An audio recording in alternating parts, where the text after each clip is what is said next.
అధికార మదంతో విర్రవీగితే కాలమిచ్చే తీర్పు ఎంత బలంగా ఉంటుందో నేడు రుజువైందన్నారు బీఆర్ఎస్ నాయకుడు మంచిరెడ్డి ప్రశాంత్ రెడ్డి.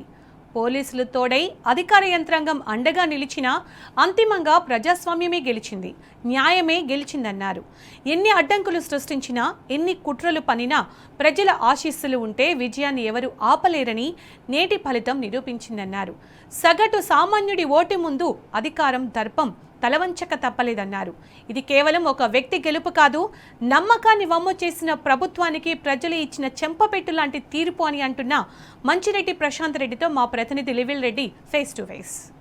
51 రోజుల ప్రభుత్వ కుట్రలను ఛేదించారు ఇబ్రహీంపట్నం ప్రజలు. ఇవాళ ఎట్టకేలకు ధర్మం న్యాయం గెలిచిందని చెప్పేసి కూడా బీఆర్ఎస్ పార్టీ చెప్తుంది. ఈ నేపథ్యంలో మనతో మాట్లాడడానికి రాష్ట్ర యువ నాయకుడు ప్రశాంత్ రెడ్డి ప్రధానంగా చెప్పండి, ఎందుకు ఇన్ని రోజులు వాయిదా పడింది అనుకోవచ్చు?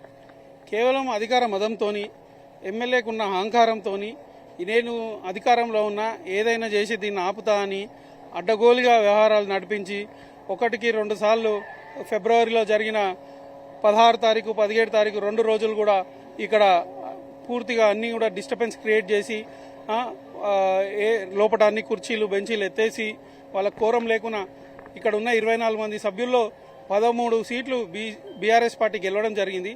ఈరోజు న్యాయం ఎక్కడుందో, ధర్మం ఎక్కడుందో అక్కడే న్యాయం గెలిచింది అని చెప్పి నేను ఈ సందర్భంగా తెలియజేస్తున్నాను. అయితే మెజారిటీ సీట్లు బీఆర్ఎస్ పార్టీ కైవసం చేసుకున్నప్పటికీ పోలీసులు కూడా ఆ రోజు ప్రదర్శించిన తీరును చూడవచ్చు.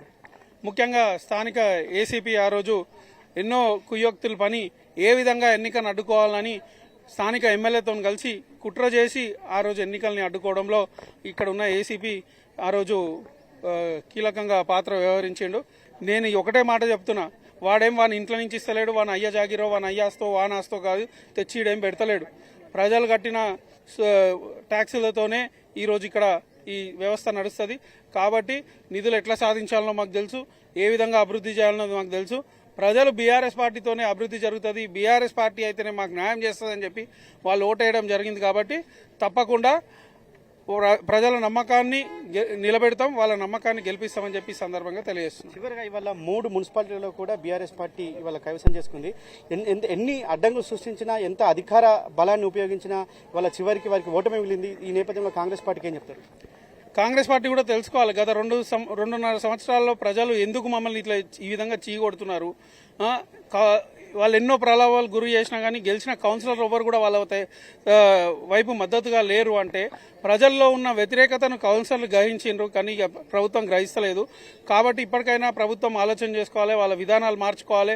ఏదైతే 6 గ్యారంటీలు వాళ్ళు అమలు చేస్తామని చెప్పారో అవన్నీ 6 గ్యారంటీలు అమలు చేయాలి. ప్రభుత్వంలో ముఖ్యంగా రేవంత్ రెడ్డి ఆయన అవినీతి తగ్గించుకోవాలి. అదే కాకుండా ఇక్కడ ఏదైతే స్థానిక ఎమ్మెల్యే ఉండో ఇట్లాంటి ఎమ్మెల్యేలను, ఇక్కడ బ్రోకర్ గాళ్లను, ఇట్లాంటి వేస్ట్ ఫెలోస్ అందరినీ ఎంట పెట్టుకుంటే ప్రభుత్వానికి ఆయనకు కూడా మచ్చనే. ఆయన కూడా అవన్నీ ఆలోచన చేసుకోవాలి. ప్రజలు ఏం కోరుకుంటున్నారో ప్రజల మనసు తెలుసుకొని ప్రజలకు ఏం కావాలనో అవన్నీ కూడా చేయాలని చెప్పి ఈ సందర్భంగా తెలియజేస్తున్నాం. ఏదేమైనప్పటికీ ఖచ్చితంగా కాంగ్రెస్ మరొకసారి పరాభవమే చేసి చూసింది. 3 మున్సిపాలిటీలను మేము ఎట్టి పరిస్థితుల్లో కైవసం చేసుకుందామని చూసినప్పటికీ కూడా ఇవాళ మళ్ళా బీఆర్ఎస్ పార్టీ వైపే ఉన్నారు. ప్రజలే కాదు, ఇవాళ అంతా కూడా బీఆర్ఎస్ పార్టీ ఉంది. ధర్మం న్యాయం గెలిచిందని చెప్పేసి కూడా ఇవాళ బంటి చెప్తున్న పరిస్థితి కనిపిస్తుంది. కెమెరా పర్సన్ లక్ష్మణ్తో లివిల్ రెడ్డి, టీ న్యూస్, ఇబ్రహీంపట్నం.